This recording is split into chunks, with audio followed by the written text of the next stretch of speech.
السلام عليكم ورحمة الله وبركاته، اخواني وحبايبي متابعينا على قناة المصري لتعليم سيد السمك بالصنارة. اللهم صل وسلم وبارك على سيدنا محمد وعلى آله وصحبه وسلم. السكر في الماء يذوب، والصلاة على النبي صلى الله عليه وسلم تمحي الذنوب. أخبار حلوة، أخبار جميلة، كلنا منتظرينها بقالنا كتير. المية نزلت، ما نزلتش جامد بس نزلت إن السمكة تاكل. طب امبارح طبعا أنا ما نزلتش المية، بس احتمال انزل النهارده لو حد جالي المحل قاعد مكاني هنزل، او ما حدش جه ان شاء الله انزل بكره او بعد. يعني محتمل في الايام دي ان انا ان شاء الله انزل واقول لكم التقريب بالظبط مع الميه، وان شاء الله خير السمكه تاكل باذن الله. لكن امبارح انا تابعت الناس اصحابي اللي نزلوا، السمكه ما كانتش بالامانه معاهم. برضو انا ليا تحفظ على الموضوع بقول تاثير القمر. القمر زي ما اتكلمنا فيه قبل كده، القمر بيأثر جامد جدا على سمكه البلطي بالذات. طب ليه سمكه البلطي بالذات؟ لان احنا عارفين سمكه البلطي بتلعب طول النهار وبتيجي تمسك البر بالليل. لما تمسك البر بالليل الميه بتبقى كاشفه، القمر بيبقى كاشف الميه جامد قوي، والسمكه بتقلق. هي اصلا نازله قلقانه من نزول الميه، وكمان مع القمر فبتدور على اي اماكن ضلحه عتمه تمسكها. يعني ممكن ادوار غويطه تاكل، ممكن ادوار تحت كباري، ممكن ادوار شجر مغطيها تاكل. لكن اغلبيه دايما بنقول الايام القمريه ما ننزلش فيها، اللي هو من اول يوم 10 و11 و12 و13 و14 و15 و16 و17 و18 و19 و20. يعني من بعد يوم 20 ينزل بقى اللي هي الايام الهجريه، مش اللي هي الشهور الهجريه، بنتكلم على الشهور الهجريه. بلاش تنزل في الايام الاول التوقيت دوت. يعني من يوم 9 من يوم 10 بتبقى امنع نزولك للميه، الا لو انت عارف اماكن بتاكل. مش كل الاماكن بتمنع في القمر، في اماكن بتاكل. اوقات كتير بننزل بناخد سمك في القمر، بس اماكن مش كل الاماكن بتاكل. عشان ما حدش يقول انا نزلت في عز القمر وخدت سمك، لا بناخد سمك. لكن في الاغلبيه لا. هي كانت ممنعه امبارح مع الناس جامد قوي كتير امبارح. وكنت متابعهم امبارح طول الليل، وحتى على الجروب عندنا على الفيسبوك نفس الحكايه، كتبت للناس بالليل. كل رجع من الرحله قال لك حتى في صف، حتى في المنيا، في جميع الاماكن السمك قليله جدا. لكن هي السمكه لا، في سمكه كويسه. يعني لما نزلنا الايام اللي فاتت لا كنا بناخد سمك كويس. الناس بقى كانت بتسال على السنار اللي هو موجود في السوق. الناس قالت لي السنار اللي موجود في السوق ايه اللي هو كويس ان احنا نستعمله. بالامانه انا عندي سنار قديم اللي انا بشتغل بيه زي التاج دوت، لو انت حد يفتكره. طبعا السناره دي ممتازه، حتى الواحد لما بيقطعها بيبقى مدي. مفيش سناره ما بتتقطعش، كله بيتقطع. شوف منظر السناره، شوف منظر الدياره والدقن والراجع بتاعها والحربه والسلكه. سناره ده كراون الاصل القديم. طبعا في كراون في السوق مش قد كده، لكن الاحسن اللي موجود في السوق اللي انت تشتغل بيه اليوفيلا. طبعا الناس بتقول لك اليوفيلا باكو 100 جنيه، والباكو ده برضه الناس بتعرضه 100 جنيه. لا 100 جنيه طبعا كتير قوي. 100 جنيه سنار و70 80 جنيه طعم. نبطلها احسن هوايه. لا في سنار يوفيلا اللي هو السناره ديت انا بستخدمها دلوقتي. بطلت استخدم السنار اللي معايا ده لانه خلاص قرب يخلص، والواحد زي ما تقول محتفظ بحاجه عزيزه قوي عليه. السناره دي ممتازه. كان يصيد البولتي مقاس 4. مقاس 4 هجيب كل سنه، يعني هجيب شرياله حتى نص صباعك هتجيبها. ان سمكه زرقاء قد كده بتجيبها، بس هي بتجيبها الاربعه. ولو وقع معاك سمكه حلوه مش هتزعلك. دي العلبه بتاعته ايه عشان برضه الناس تبقى شايفاها. هي سناره صيني، العلبه عامله 30 جنيه. هتتراوح طبعا من تاجر لتاجر، ممكن 30 ممكن 35 ممكن 25. انت عارف ان النهارده كل واحد بيبيع بمزاجه. لكن السناره ديت للامانه لا، سناره حلوه حاميه كويسه.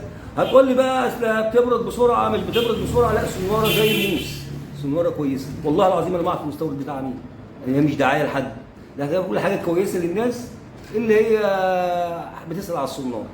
لا السناره دي كويسه، استخدمها. وفي عندك الموستات برضو المختوم اللي العلبه من ورا هتلاقي فيها ختم من ورا. بلاش العلبه اللي هي البيضه ديت اللي هتلاقيها خالص بيضه زي دي. لكن اليوفيلا هي ما فيش غير كده. نعدل بس دي اليوفيلا. السيريال نمبر بتاع اليوفيلا 43503. بالنسبه للمستاد يشتغل عامل كود 421 اللي هو زي التاج دوت كراون.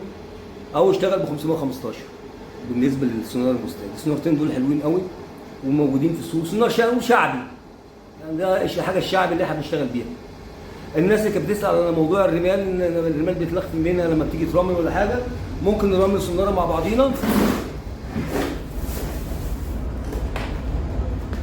بالنسبه بالخيط ال 20 18 زي كده يعني، ده 20 انا بشتغل بخيط شعبي 20. مفيش، بص الرمال بالذات مش محتاج ان انا اروح ادور على خيط، لا والله العظيم كله شغال. انا بشتغل بشعبي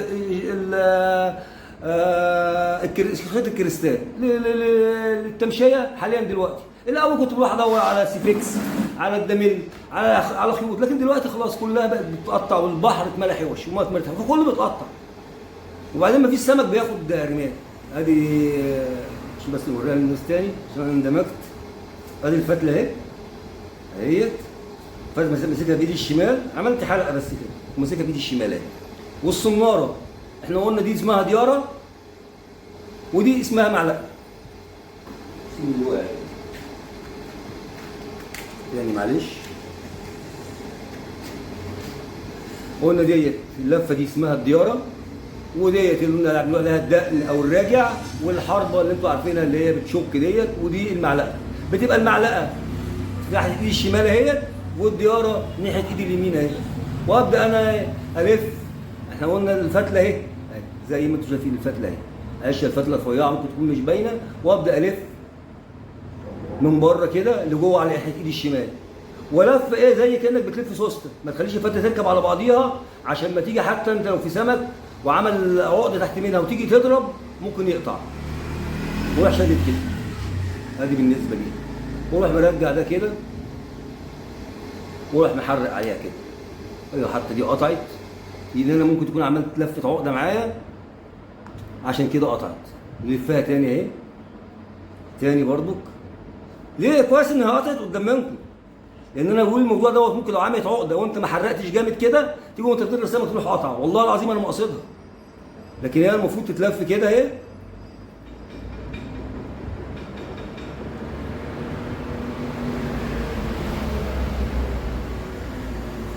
اهي وتشد عليها كده اهي، بقت حديد اهي. واروح جاي قاصص الزياده، اقطع الزياده بمقص بقصافه، بس ما اجيش على القصافه واحط واقطع على الاخر. قصافه الشغل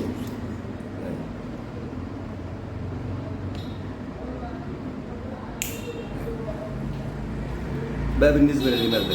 واخد الطول بتاعي، انا عايز اطول مثلا 70 سم والثانيه 90 سم، واروح جاي قاطع الخيط، واروح جاي عامل نفس الثانيه بنفس الطريقه دي كده. هنرجع لموضوع الايام القمريه تاني، انا ما نسيتوش. كمل بس السنارات الثانيه ديت اهيت. ادي الدياره اهيت ناحيه ايدي اليمين، وبرده كلف من بره كده لجوه ناحيه ايدي الشمال. 7 لفات 8 لفات 10 لفات زي انت ما انت حابب تلف ده بالنسبه للرمال. واروح عامل الخايه بتاعتي. ادي الرمال بالنسبه للرمال المعتاد للبولت، واحده بتاع 70 سم واحده بتاع 90 سم في الحدود دي. حبيت اطول بقى رمال على البحر او كده رمال رمال، ممكن اطول لك 10 رمالات بحيث تبقى قطعت تركب بسرعه، لان الايام اللي جايه تبقى السمكه موجوده. مش معقول انا قطعت رمال هقعد لسه ان انا رامل على الميه لسه هوزن فله. اوزن فله بتاع الفل بتاعك وخليه في الشنطه، تبقى انت عارف الفله دي بتاخد 7 بليات، الفله دي بتاخد 5 بليات حسب المال اللي انت شغال عليه. نرجع لموضوعنا، موضوع القمر. لا القمر بيأثر جامد قوي. يعني قلنا هتطلع من بعد يوم 20 هتاخد 20 تاخد 21 لحد يوم 30 عربي. طب ليه الايام القمريه؟ قلنا الايام القمريه بتبقى القمر كشف الارض، وكمان بتدي نشاط للبساريه، بتدي نشاط للشلب، للنميري، السمكه النميري. فالطعميه ما بتلحقش توصل للبلطي، حتى البلطي لو قليله ما بيلحقش يوصل ليها. تبص تلاقي البساريه بتيجي تاخد الطعميه قصفت، تضطر تغيرها. وبالذات بالطعم بالذات في البلطي لازم المدلدله، ولازم تظبط بالطعميه، والطعميه يبقى شكلها كويس. ومهم جدا ان انا في ناس بتشك الطعميه، هبقى اوريها لكم انا شغال بيها على الميه ان شاء الله. في ناس بتشك الطعميه وتسيبها كده في بوز السناره وتسيبها كده، في ناس بتدككها عرجه وعرجه كده، لا يا عم ادكك الطعمايه في قلب الصناره ودخل الطعمايه تخليها تعدي المعلقه دي، عشان كده بيقول اقصف بقصافه، خليها تعدي بتاع 5 مللي من المعلقه كده، وسيب بقيه الطعمايه كلها مدلدله. ان الطعمات سمكه البلطي اول ما بتمسك الطعم من عند الراس من هنا كده، من عند دماغه، ما بتاخدش المدلدل ده كده، اللي بياخد المدلدل ده كده القنوم. هي بتمسك الطعم البلطي بالذات بيهاجم من عند راس الطعميه، حتى احنا بنسيب حته صغيره من راس الطعميه تفضل تهز كده مجننه السمكايه. عشان كده بيقول الطعم الجبلي او الطعم البلدي روحه طويله في الميه عشان بيستفز السمكه. ما هو تبص تلاقي صياد قاعد بياخد سمك على طول، وصياد قاعد بيستني. طعميته بتفرق، طريقتك في الطعم بتفرق، تظبيطك للحاجه بتفرق، كل حاجه في المنظومه بتاعتنا في سلسله السمك بالذات بتفرق فيها الموضوع دوت. فانت تبص تلاقي الطعمايه عماله تهز دماغ الطعمايه طالع من ورا المعلقه كده، عمال تبص تلاقي السمكه تروح، والمدلدله عماله تعمل كده، يروح هو جاي مهاجم من على طول ويبدا يندغها. حتى تلاقي جميع السمك لما تلاقي لاحظ بالسمك المضروب تلاقي السمكيه البلطي بتاخد من الجنب كده او من هنا، والمدلدله كلها سليمه ما اتلمستش، غير بقى القنوم، غير الشلب، غير البياض. اكله البلطي بالذات مختلفه، فلازم تكون الطعمايه كويسه وغطي المعلقه، لان هو لو انت ظاهر المعلقه ممكن السمكه ما تخش عليها. يعني في ناس بتشكها كده وسايبه بقيه الصناره كلها مش سابه. يا عم غطيها. في اوقات لما تكون السمكه واكله والله ممكن تخش على الحديده لو فيها تفتوفه. احنا برضه عشان هقول لك الكلام عشان ولا واحد يقول لك انا كنت حته قد كده ودخل على دخل بولت كذا. لما تكون السمكه جعانه واللي جاي والله، ولما يكون ربنا رايد مش عايزه كلام. يعني طالما ربنا رايد لك بقى في رزق مش عايزه كلام. احنا بنعمل، احنا بنسعى، احنا اللي بنعمله بنسعى والباقي كله على ربنا. فزي ما قلنا كده الليالي القمريه لا بتاثر جامد قوي. والهواء امبارح كان فيه هواء جامد قوي. الهواء طبعا لا بيخليك تعرف تتحكم في سندة الغابه، لا تعرف تتمشي الغماز، لا الميه بتخبط. الهواء برضو فطبعا الوقت المناسب ده مهم جدا انك انت تنزل تشتغل فيه وتصطاد فيه، اللي هو اختيار الوقت مع اختيار الدور مع توفيق ربنا بقى في اي حاجه. توفيق ربنا موفق. لا هتاخد سمك. اول ما تبقى شيخ الصيادين وتنزل مش يومك، لا كل اللي حواليك بياخد سمك وانت ما بتاخدش، ده مش يومك. عادي بتحصل كتير. مش معنى ان انا نزلت وخدت السمك يبقى خلاص لا انت صياد وزي الفل وكل حاجه، بس النهارده مش يومك. تعوض ان شاء الله في الطلعه الجايه. مش عارف اطول عليكم وورد كتير. انا بستمتع لما بتكلم معاكم، ويا ريت الناس تبعت اسئله وانا على قد ما بقدر بجاوب عليها. ولما انزل ان شاء الله محلات الصيد وشفت سنار جديد او خيوط جديده او خيوط كويسه هقول لكم عليها برضه. انا اللي يهمني ان احنا كلنا بنستفاد من بعضينا. انت اوقات بترشدني لحاجه بتفيدني بيها، مش معنى ان انا بقول لك كلمتين يبقى انا شيخ الصيادين، لا ابدا، انا اقل واحد فيكم. وكلنا زي ما قلنا بنستفاد من بعض وبنتعلم من بعض. انت بتتعلم مني وانا بتعلم منك، انت بتديني معلومه وانا بديك معلومه. في اي حاجه اكتب لي في الكومنتات وانا تحت امرك. مش عايز اطول عليكم، والسلام عليكم ورحمه الله وبركاته. وربنا يا رب يجعله موسم خير وسعاده على الجميع يا رب باذن الله. الطعم مريح شويه، الطعم النهارده بيتراوح من 60 ل 70، ما يزيدش عن كده. يعني الجبلي وصل 70، اخر مره جبته ب 70، وكان البلدي كان ب 50 او 60. فان شاء الله ينزل اكتر من كده. مع دخول المدارس هينزل اكتر. يعني مع دخول المدارس الطعميه هتنزل اكتر واكتر واكتر.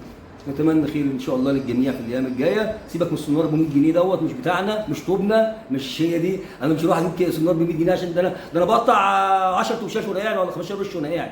الوش جوز، ولما فرده بتتقطع بقطع الثانيه وارميها. فده اللي بيحصل للامانه. فهات سنار كويس واقتصادي وفي نفس الوقت اسمه كويس. مش هيقول لا عنه. السمكه مش هيضرب السمكه والسمكه هتسيب. يلا مش عايز اقول لك كده. السلام عليكم ورحمه الله وبركاته.